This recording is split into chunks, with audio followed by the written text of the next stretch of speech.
Let me tell you something, yeah? What? I'm 10 times the man you will ever know how to be, Mr. Sunglasses. Listen, There's more heart in this little thing, yeah, than there is in the whole of the US. Bigger than yarn, harder than full. Listen, that's only what small people say.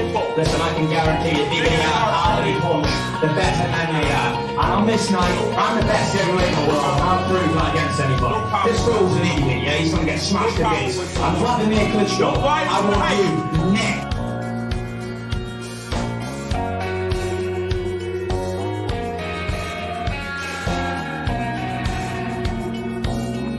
I'm the best heavyweight in the world by 25 miles.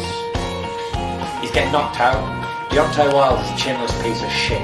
All these heavyweights are shit. You're looking at the saviour. Me. Back into that neutral corner, and now Fury's looking to split the guard as Wilder's in bad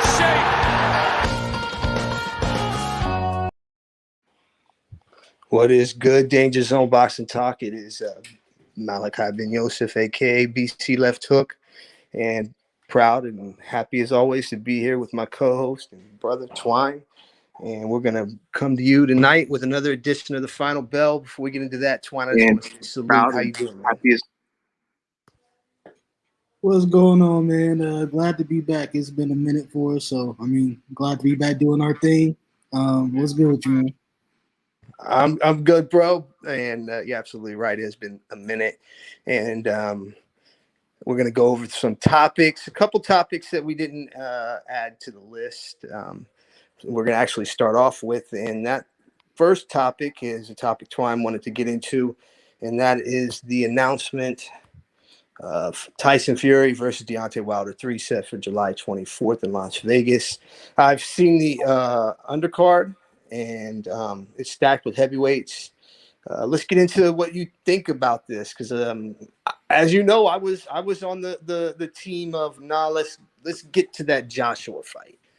But it is what it is. I'm not going to hate on the fight. I think it's a great fight, and it is a rare thing to see the upper echelon heavyweights or even any other weight class have a trilogy fight. But what are your thoughts on this?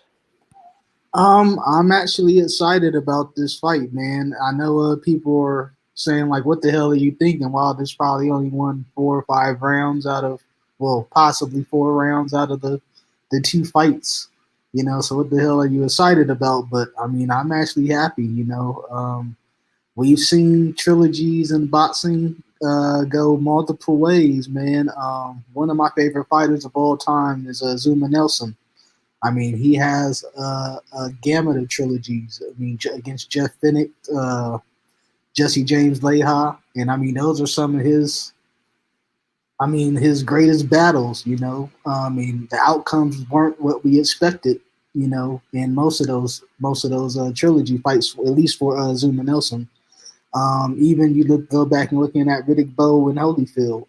The thing that sets this one apart is that the time isn't spaced out. They fought each other pretty much back to back to back. Which is something you don't see with trilogies. There's usually some time spaced out between them. But I'm excited as far as I've been seeing the videos of Deontay with Malik Scott, as far as what he's working on.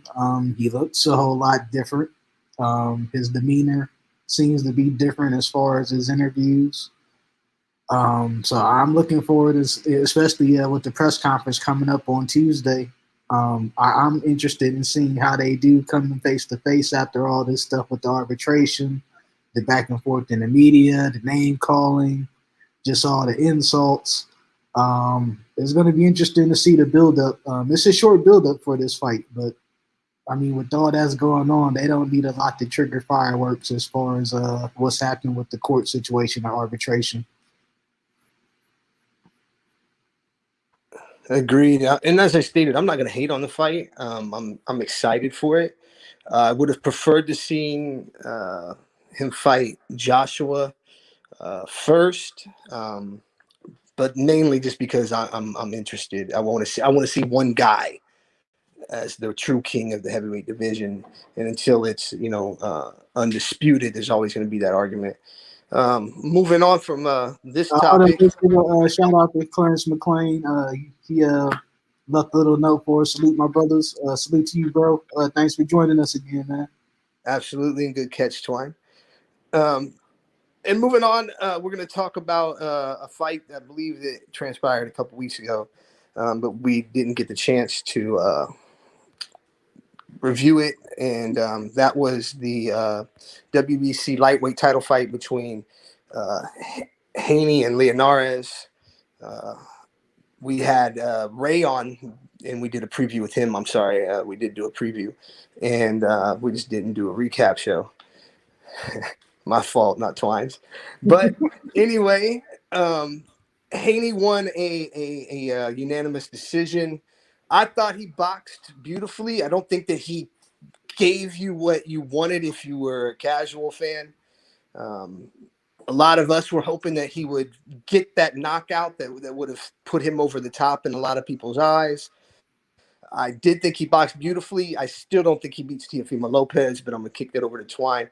What did you think about Haney in that fight? I thought it was an excellent fight. The outcome was what I expected. A dominating ED. He did have a couple of rocky moments in the fight, but overall, like, it was a pretty one-sided affair to me. I had no problem with this performance.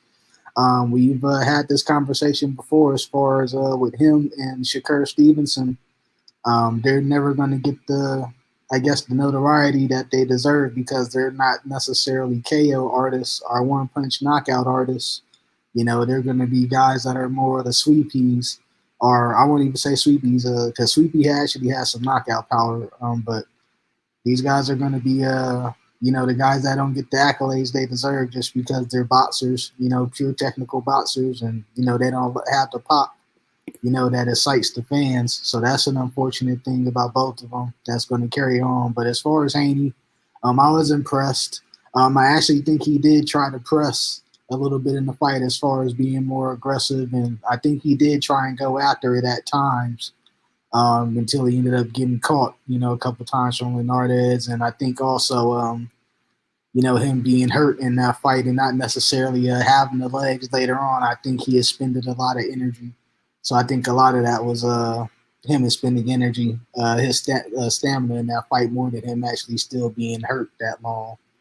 But that was pretty much my takeaway from that fight. I was impressed with the fight from Haney. I was as well. I thought the young man, again, boxed excellently. I think, as you stated, he's always going to be scrutinized for whether or not he gets the knockout. It's unfair, but it is what it is. Moving on from there, let's talk about the GWOAT. Claressa Sheilds went into the MMA world, and, she did boxing proud. She won a third-round knockout victory. Well, she had a third-round knockout victory over Brittany Elkins. Elkins is 3-7 in her 10 MMA fights, and she was giving Claressa some problems early on. It was weird seeing Claressa in the octagon and outside of the squared circle, where she is undoubtedly, in my opinion, the king of women's boxing, or queen, excuse me. And, I enjoyed it, and it was as a fan of Shields, it was a little bit. I don't want to say scary seeing those first two rounds, but the third round when she came out and she handled her business and got the dub. And a lot. I want to say this: the haters are going to say, "Well, the girl was a bum," and because she is, I think she's 3-7 as a professional MMA fighter. But you don't see a whole lot of boxers making their professional debut, especially the highly rated prospects coming out of the amateur system. You don't see them just very often jumping in the ring on their professional debut versus people that's got 10 fights under the belt either. So the girl, yes, has a losing record, but she's also been in 10 professional MMA fights. Not to take anything away from what Claressa did, or even her opponent and her skills. Those are just the facts. Did you get to see the fight? And what do you think of real fast of Claressa's prospects in MMA after seeing it? I mean, first thing I saw the weigh in, and I was like, damn, that's a big girl right there. I mean, it was kind of hard for me watching. I'm in agreement with you. It's a different platform. Not use something we're used to seeing from Claressa. So I mean, it was odd for me watching it. I was a little uncomfortable watching it, even when she did get the knockout later in the fight. Um, I guess that's just what it's turning to. Her and Amanda Serrano. The women are having to do what they have to do. They're not getting the paydays they deserve necessarily. So I mean, I guess that just is what it is. But I definitely think she did good. It was her first fight against somebody with 10 professional fights. PFL is not necessarily a big league or a well-known fight league, but it's not necessarily a backyard either. So, I mean, I was impressed with Claressa for that, going with somebody with that experience. Her opponent was a brown belt in jiu-jitsu. Claressa's only been training for a year. As far as her prospects going forward, I'm not quite sure what to think. I think they definitely need to work with her on her ground a little bit more. I think that should be a focal point for her as opposed to the striking. Because I think that's going to come natural to her just because of from boxing. I think the legs will come eventually, but as far as her, her punches and stuff, she's going to be a whole lot better and have a whole lot more commitment on her punches, compared to most MMA fighters. So I mean, Oh man, I bro, think good she prospect. was laying the leather to that girl, Yeah, yeah, yeah. and you could hear the difference in power when both of them would land a punch. Yeah, I mean that's what I'm saying. It goes back to her being a boxer. Her commitment on punches is going to be a whole lot different. One of the things I've had against MMA fighters is their punches aren't necessarily fully committed. They do a lot of checking and half swinging. Claressa, like she's gonna throw them things, and that's what I think is gonna be her advantage. Kind of like Amanda Nunes is in the UFC. She's fully committed when she does throw strikes. After the fight, Clarissa said, "I feel like I'm dreaming. This is crazy." I just want to send a huge shout out to Clarissa. I'm a huge fan. She represented boxing well last night, and I wish her well in her new endeavors. I personally can't wait to see her back in the squared circle. While we're on MMA fighters, let's talk about a pay-per-view card this weekend and or next weekend, and we're going to discuss that. And that's going to be the Chavez pay-per-view. I believe there's going to be two cards. One's going to be a non-pay-per-view card. Now, the card has some very good fights on it. If competitive fights. I don't want to say they're great fights. Competitive fights. But, of course, the headliners are, the senior and and his son are both fighting what I believe are exhibitions. We're going to talk about Chavez Jr. versus Anderson Silva. Let's get this out the way. Twine, are you actually going to watch this next week? Well, I didn't watch the other spectacle from this past weekend. I will be watching this one. Really? Yeah, I'll actually watch this one. And I mean, it's more or less because I'm a huge Anderson Silva fan, and I mean, I always wanted to see what he would be like as far as a boxer. I mean, that was one of his strong points as far as when he was in the UFC was his striking, and there was talks of him fighting or having that exhibition against Roy Jones for years. Talks about it. It never came to fruition. So I mean, even at this stage of his career now, I'm cool with seeing this from Anderson Silva just to see how he looks in the ring, in the boxing ring, because that was always an interest of his. So I definitely am looking forward to seeing it, even though it's against Julio Cesar Chavez. I don't know how competitive it will be, but I'm looking forward to seeing how Anderson performs. Against a guy that was somewhat, has somewhat of a skill set. When he did apply himself in the boxing game. That being Julio Cesar Chavez Jr. Yeah, this I think we've had this discussion on the show before. I don't take this fight very serious. I'm actually a bit worried about this fight, however, because here we had Claressa go out there for boxing, and it's dumb. It's dumb. I'll admit it. It's dumb, but there is that competitiveness between the fan bases, right? Because if Claressa went out there and got destroyed, we wouldn't have heard the end of it from the MMA trolls. Right. Well, I mean, do you think this fight has that same kind of energy? Because I haven't been.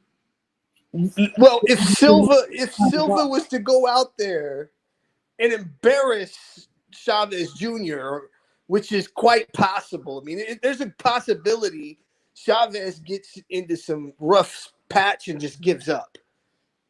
I mean, it's not out of the realm of possibility because we've seen it 2 times already. Yeah. You know what I mean? So, like, is he gonna show up in shape, ready to go? Because if he does, I don't see a way that Anderson Silva beats him, not especially at this age. But if we get the Chavez that just didn't care, and he's only showing up for a payday, man, he might embarrass us, bro. Yeah, and I mean, like I said, I don't know what to expect as far as how hard they're going to go. Neither has been necessarily really competitive in anything recently. Chavez had his one-sided beat down where he quit against Daniel Jacobs, and Silva's been pretty much inactive since his contract expired with UFC. So I don't really know what to expect as far as activity and action in this fight. I don't know if it's an exhibition or if this is a legitimate sanctioned fight. Like, I don't know. That's probably something I should look at. But I don't think it's actually like, is it a real sanctioned fight? Then I believe it's an 8-round exhibition. Okay, so I mean, I'm not as worried about it in that case then. That might even be more of a reason for Chavez to just quit. Wow. I mean, you can't put it past him, man. His track record is his track record, But, I mean, that would be a real embarrassment to the boxing. Well, I can't say it would be an embarrassment because, I mean, the guy embarrasses himself all the time, man, wearing pink drawers and all that shit. So, I mean. That is facts. All right. I don't think he can embarrass himself any more than he already has, even losing to a Silva or looking bad against him, honestly. Well, our next topic is a fighter that, in my opinion, is taking some lumps in the media lately, and that's news about one Terrence Bud Crawford. Apparently he's looking to get back in the ring in October. They don't know who the opponent is going to be. We're going to hear all types of names, and in the end, it's going to be none of them, and it's going to be some guy that none of us want to see him fight. That's what will happen, in my opinion. What do you think? Do you think they're going to be able to land a big fish in October? Contingent upon other things we've heard in the news recently, I don't think so. I don't think there'll be a big name opponent available for Bud. Nobody that's going to shake the needle, as far as fans being satisfied with his opponent selection at 147. I don't see it being a big name opponent. So, the only possibility I could see is if by some miracle, or I don't want to say miracle, but if somehow Manny Pacquiao was to defeat Errol Spence. I believe they fight in August, right? Yeah, but I mean, you're talking about October. That's a quick turnaround right there. So, I mean, I can't expect that's kind of not a realistic expectation as far as turnaround for a mega fight like that. Well, if it's Spence, we're definitely not getting that fight. So we could just throw that out the window. Maybe the winner, because there's a report, we're going to get into this. I believe it's on one of our topics. If not, we'll just throw it in there. Thurman and Porter are rumored to be having a rematch. Yeah. Maybe the winner of that, I don't know. That obviously would depend on when their fight would be scheduled and everything. But that's it, bro. I can't think of anyone else because unless they're going to bring Josh Taylor up from 140. To me, that seems like a viable prospect by I mean, by October, yeah. I mean, we're still early in June, and Taylor just fought. He's a big guy at 140 already. So, I mean, I don't think getting to 147 or him adjusting his body to 147 is going to be that difficult. Okay, but at the end of the day, the biggest knock against Bud Taylor right now is his opposition at 147. Right? That's what everybody, all the haters bring up when they get to they want to argue Bud doesn't belong above Errol or whatever in their opinion. The one thing they go to is his level of opposition at 147. While Taylor is a good fighter and does come with the name, I believe he's in the pound for pound top 10. The man is still the champion at 140. You get what I'm saying? What is it? It's still it's a very fine line there, because you can give him the credit. Yeah, he beat Josh Taylor, but they can still come back and say, well, he wasn't never even a 147 champion. You get what I'm saying? It was his first fight at 147 and yada yada. I mean, that comes with the territory, man. But same thing with Ricky Hatton and Floyd Mayweather. People don't give Floyd credit for that fight, because it was Hatton's first fight at 147. So, I mean, it comes with the territory, man. But a win against a top 10 pound-for-pound fighter is a win. You can't take that away from anybody. I wouldn't, at least, but, So the Josh Taylor fight for you would be acceptable. Yeah, it would be acceptable. What I'm saying is, if he doesn't get, a Manny Pacquiao or else, it's definitely acceptable fight. It's a top 10 pound-for-pound guy. Definitely quality fighter who's had, he's undisputed as well. It'd be a fighter for the last two guys that have been undisputed champions at 140, which is an odd thing in itself, which is unheard of. So, I'd definitely be all for that fight. Okay. Option for him in October. We're in agreement with that. Now let's see.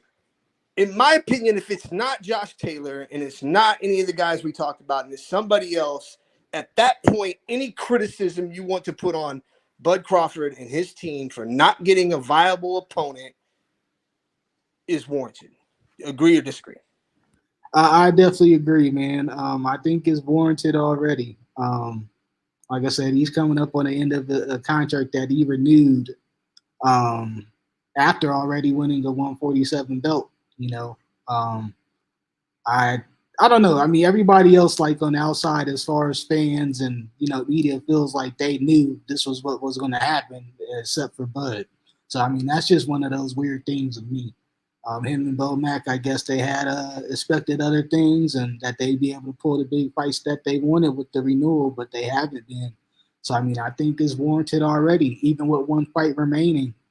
It's been a whole 3 years, man. I mean, how long has he been at welterweight? What, 3 years or more? Yeah, something like that. Yeah, so I mean, it's not really acceptable to me. Even one big fight at 147. All right. Shout out to the homie Jared Wells. He says, "Love it. Yes, get it." And we appreciate you coming on and leaving a comment, bro. And let's move on. We're gonna move on to our next topic. From there, let's talk about some comments that Mr. Eddie Hearn has made this week. And he stated that Joshua's career could be derailed by Usyk. We've had this discussion amongst ourselves. We've had this discussion amongst ourselves, discussing whether or not we see Usyk as a viable contender at the heavyweight division. We've discussed it on the show. Do you agree at all with Eddie's comments here? I mean, there's definitely some plausibility to it. Yeah, Usyk definitely does have a dangerous style as far as the audio. How's my audio? Your audio's good. Okay, sorry about that. I definitely think there's some plausibility to what Eddie Hearn said. Usyk forms a style, especially if he's fighting how he did at cruiserweight with his movement and making Joshua come towards him and be the aggressor. I haven't seen Joshua's physique recently. I'm not sure if he's bulked back up or if he's still the slimmed up Joshua that he was for for his previous fights, as far as against Ruiz, the rematch, and Kubrat Pulev. So, I mean, I had to take a look at that, but I definitely think Usyk has a style to where he could leave AJ guessing and set traps for him if he makes AJ to become the aggressor and chase him down, as opposed to letting AJ control the distance with his jab, being a bigger guy naturally. If he has to come after AJ, I definitely think it's going to be a bad night for Usyk. He doesn't necessarily have the pop, I think, at heavyweight, but so I don't know. Joshua has one of those weird things where I don't think he likes being touched. Like, you see it every time he's hit. Like, he just doesn't like it. But I don't think even Usyk, has a punch that will, give him that same kind of look that he does. So, I mean, I'm interested in seeing what kind of styles they come out with or what styles present themselves in the fight. Like I said, I just gave my keys to the victory for either fighter. And just seeing who implements their strategy better, I'm looking forward to that because, Usyk is a great technician. He's not a former undisputed cruiserweight champion and Olympic champion for nothing. So, I mean, he definitely has a good skill set. And one of the interesting things about that bout is I'm hearing this is like the first time in history there's been two Olympians from the same Olympics, or two champions from the same Olympics, to where they've gone against each other, between the super heavyweight and the heavyweight division, or, however it's lined up in amateurs. So, I mean, that's one of the interesting things about this fight. So I'm all for it, man. And, I mean, people don't give a ruling Usyk out already, but I give him a chance if he can implement a good strategy. Well, I've seen some people that I whose opinion on the sweet science I value actually have said that they believe Usyk is a stylistic nightmare for Joshua. They believe in him a little more than I do. I think if they were fighting at cruiserweight, I would heavily favor Usyk to win the fight. But this is heavyweight. Joshua's 6'6", and that's a big guy, and Usyk hasn't overly impressed me as a heavyweight.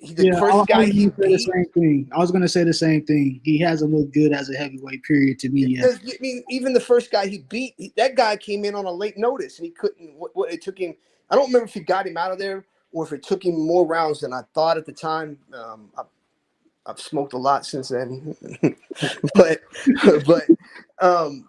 he was supposed to get rid of that guy early because that guy was a late notice. He wasn't exactly even a fringe contender.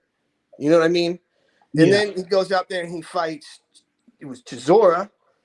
Didn't really dominate, in my opinion. I thought he won the fight easily, but it wasn't like a fight that I came away with like, ooh, Usyk's prospects at heavyweight are much greater than I thought. Yeah. No. You know what I mean? I don't see how he beats Joshua because I don't believe that he can keep Joshua off of him, even though I think his skill set is much higher. I got to take Joshua in the fight.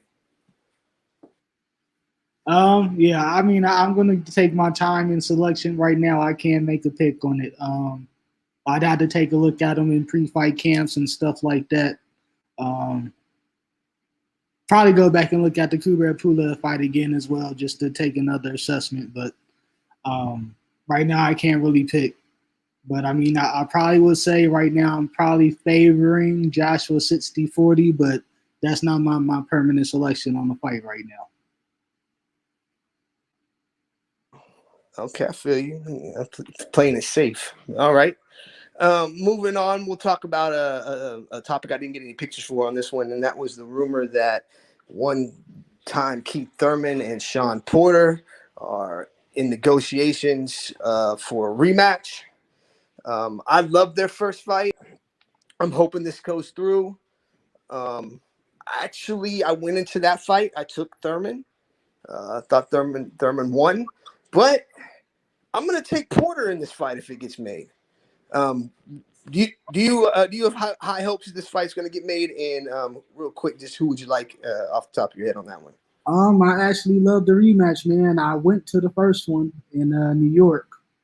I believe, yeah, it was in New York. I went to the first one. I believe it was at Barclays, and I mean, I actually thought Porter won the first one. I would favor him in the rematch, considering he's gotten better since that Keith Thurman fight, as far as missing up his boxing and roughhouse tactic style.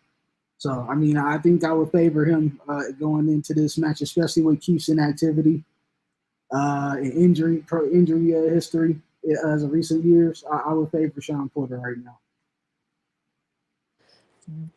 Do you think a lot of that comes off the fact that people saw that knockdown in the first round, or was it the first round versus Manny Pacquiao, and they kind of forget about later in the fight that there was moments where Keith was actually winning that fight, No, not at winning all. rounds, not winning the fight. I thought Manny won the fight, but there were rounds that later in the fight, Thurman was starting to come on a little bit, and I don't think it has anything to do with that. To me, it comes down to inactivity with Keith.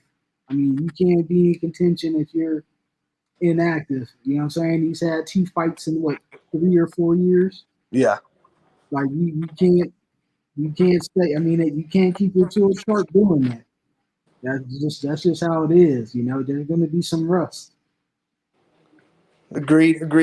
All right, let's go into a fight I'm very much looking forward to, and that's the title fight between Gervonta Davis and Mario Barrios. That is a unification fight, I believe, correct?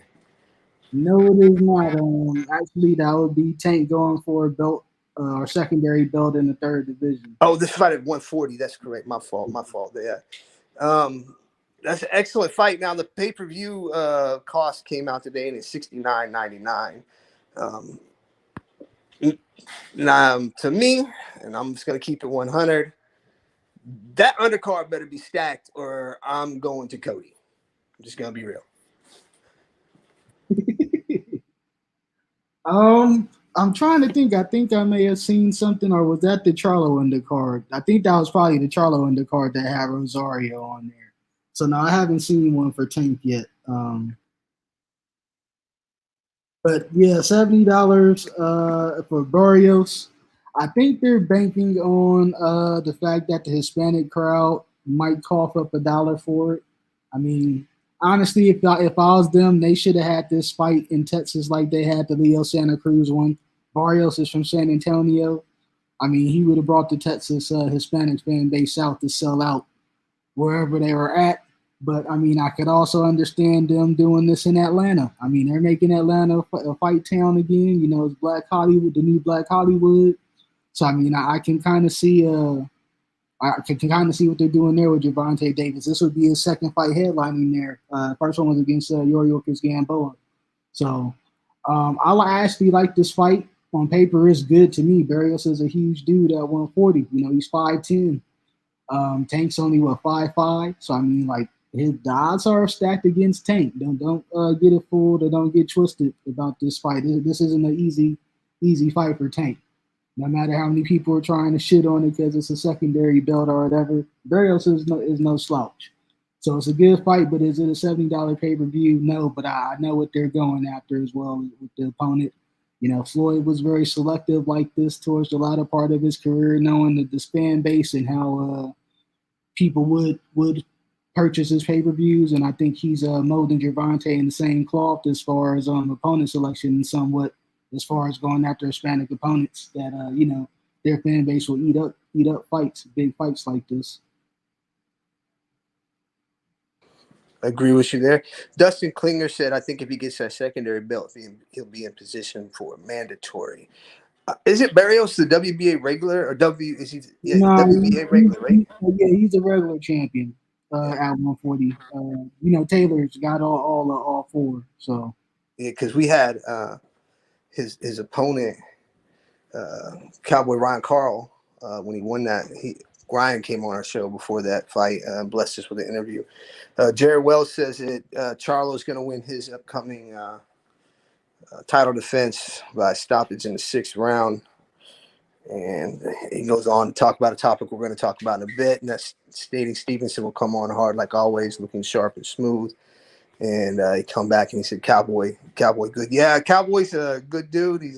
I enjoy watching him fight. He's a friend of the show. we're hoping to get him on again soon to talk about. I think he has after his next fight. I think he fights in July, so I'm going to try to hit him up. He was saying he's going to. I think he's going to be on the Charlo undercard now. I think. Okay, well that's good for him. That'll be the second big undercard that he's been on in a row. So, shout out to Ryan Carl doing big things, homie. Keep pressing and grinding. And actually, that 10th undercard will have. I was just looking at it for that undercard. It will have Jason Rosario against Erickson. okay. Yeah, I mean that's a good fight. Yeah, that's a good undercard fight right there. I still don't know if it's a $70. I have to see more. They gotta like the Charlo, the doubleheader pay-per-view was worth all my money. You can take it. It was great. I loved it. That many title fights on one card, on a stacked card, I will happily pay, $75 to $100 to watch that. Yeah. But if you only give me one big title fight and a bunch of other fights that just really, in all honesty, sometimes aren't even worth Showtime or HBO airing. You know what I mean? I'm not, it's just, I can go to Cody. You know what I mean? You can call me cheap if you want, whatever. But just keeping it real, man. That's what we do around here. All right. And so moving on, I don't know if you caught it this past weekend, but Daniel Dubois. Dubois or Dubois? Dubois. I always mess this guy's name up, man. All right. He bounced back after losing his, for the first time to Joe Joyce due to an eye injury. Got a knockout victory. Now him and his team came out this weekend and said that they're instead of looking for a title fight, they're going to look for, maybe a rematch with Joe Joyce. They can't get that. Maybe fighting another contender. And I thought that he had, in this fight, he won an interim strap, which would set him in line somewhere to, chase a champion. He did. That's what I thought. So I don't know. Maybe him and his team have thought about it and they thought, we need to get his confidence 100% back. And maybe this past fight just wasn't enough. If you were them, would you go? Because of course, what we see with the heavyweight champions right now is they're tied up. So outside of Joe Joyce, let's talk about the contenders. What contender in the heavyweight division would you like to see him with? As far as Dubois, who would I like to see him against? Yeah. I mean, Tony Yoko is one that I'm kind of starting to like a little bit. As far as who I like seeing, I would like to see him against Tony Yoko. I think that would be a good one. Just to see what's left in him, what's in him. I think Joseph Parker would be a good fight for him as well. Parker's been trash, but I think it'd definitely be a good confidence booster for Dubois to be somebody with that kind of name. And I think he needs that kind of name on his resume. Because this Bogdan Dinu shit for the WA interim belt, which I have no idea how he was even in line for that after the ass kicking he got from Joyce. The WBA is a joke, period, man. Everything they got going on. They got a champion in recess. They got a regular champion, super champion, gold champion. Like, it's ridiculous, man. So I don't even take the interim championship so seriously. I really like a name you threw out there. And I'm glad you did because I wasn't even thinking about it. But this is a kid I really like. I like his potential and skill set. And that's Tony Yoka. Yeah, I would love to see him fight Tony Yoka. I think Tony Yoka would beat him. Yeah, I definitely do as well. I think Tony Yoka is a name that a lot of people haven't heard. But I think there's someone they need to get familiar with. He has a very nice skill set, and he's whooped some boys that went rounds with big names. Yeah, also an Olympic gold medalist as well, man. So, he's from overseas. So, a lot of people haven't gotten wind to him. But he's definitely an up-and-comer at the heavyweight division that can do some damage. What did Duhampas? He destroyed in 2 rounds? Yeah. Yeah.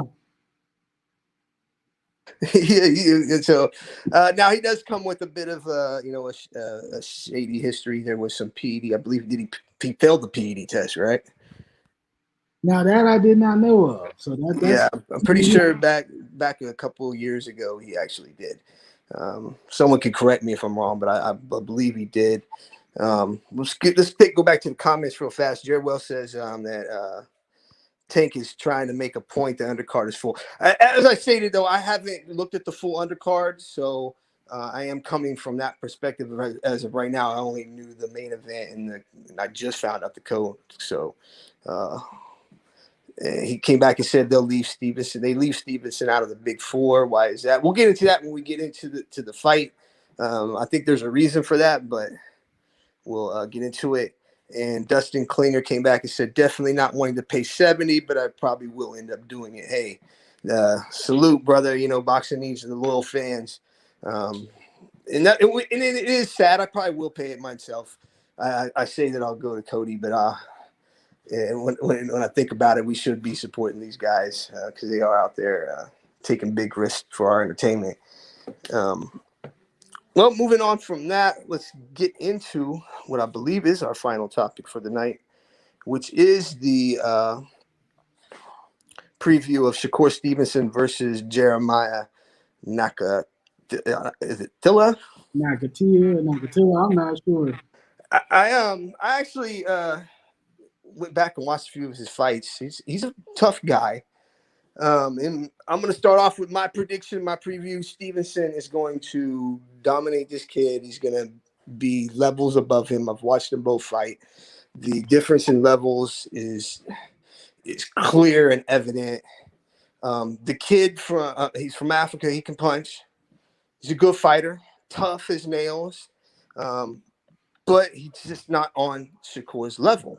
And therein lies the problem for people when they want to rank Shakur Stevenson, is because we haven't seen Shakur fight. I don't think he's even fought anyone ranked in the top 25. No. So it's so hard for me to judge how great he is now. I can look at his skill set and be like, man, that kid's sharp. He's defensively responsible. His offense is crisp and accurate. He makes you pay for missing.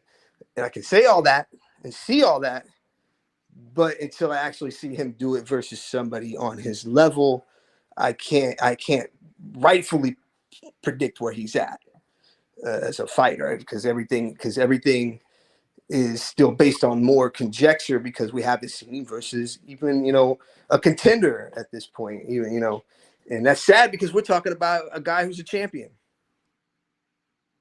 Yeah, and I believe this fight is actually for interim build as well. 16 fights into his career, and he's a world titleist already, but we still don't know. He still has these lingering questions about him. We talked about him earlier in the show as far as when we were discussing Devin Haney. Like you said, he has a beautiful skill set. But we need to see it against somebody, man. I know he's interested in the what is it, the Chris Colbert fight? I believe it would be, right. Yeah, I had heard that he would like to fight Chris Primetime Colbert. Yeah, I was listening to him talking about it. Actually, some audio I heard of him. They have a history with each other. So if that fight comes to fruition, which you got the politics that come into play, which I think could cause some issue in making the fight happen. But that's the kind of people we want to see Shakur in there against right now at 130. Absolutely, he's going to get Jamel Herring. I think Jamel still has maybe a couple weeks to decide if he's going to keep his WBO belt and defend it. Should they make that fight? People are not going to know how quality of a fight that is simply because a lot of people don't know who Primetime Colbert is. That kid can fight. Yeah. He can box. If you give him some time to marinate, it's going to be good. But the thing is, will they be at 130, letting it marinate, So. Yeah, I'm really high. I like Chris Colbert.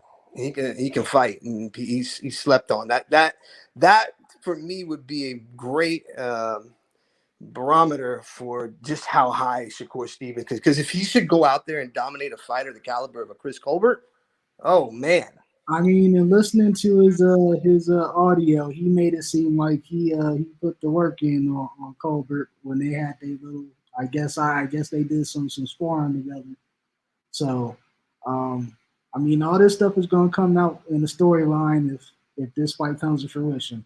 I'm hoping it does because that's one of the biggest fights at 130 that can be made in my eyes. One of the best fights. And here we are. He has a fight tomorrow night, and we're already talking about like he's already won, because I think that's where the where we view his level of opposition, and unfortunately, up to this point, it's basically been the same viewpoint about his level of opposition. You know what I'm saying? Yeah, definitely agree. So hopefully, we'll get him with one of these champions in the future. Let's just because he did ask why they don't put him in the big four. Do you put him in your top four young prospects? Because I don't want to say he's a prospect; he's already been a champion. But the young four guy, the guys, let's say under the age of 26. Um, You he's got to on. start He's on the cusp. I can't say he's definitely in there, but he probably be on 4 or 5. I mean, he's definitely on the cusp though. I can't say he's not. I hear you. I start with Tiafimo, and then I'll probably go with Devin Haney, Tank Davis. Yeah, I probably would throw Shakur in there. Because who else? You got Naya. Naya's still under. How old is he? Oh, is he? If he's under the age of 26, yes, definitely. No, Nayo was throwing in. I wasn't even thinking about him. Let's. I Okay. mean, I have him much higher than Yeah, he's Ryan Garcia. 28 now. Okay. You know what I mean? So, all right. Well, that's our topics for the night. We touched on everything that I had planned for us to speak on. Is there anything else you want to hit before we go? Nah, man, we pretty much covered everything, man. So, I mean, it's good to be back and keep coming with it, man. Yeah, we'll be back next Friday at probably around the same time. Until we find a set time for us, we'll probably just whenever you see the notification is when we're going live, eh? It is what it is right now. But I want to send a special shout out to Clarence McClain, Jared Wells, and Dustin Klinger for joining us, man, and taking part in the conversation. That's why we do this, is to chop it up with you guys. And I'm BC Left Hook. This is Danger Zone Boxing Talk, the final bell, and we out.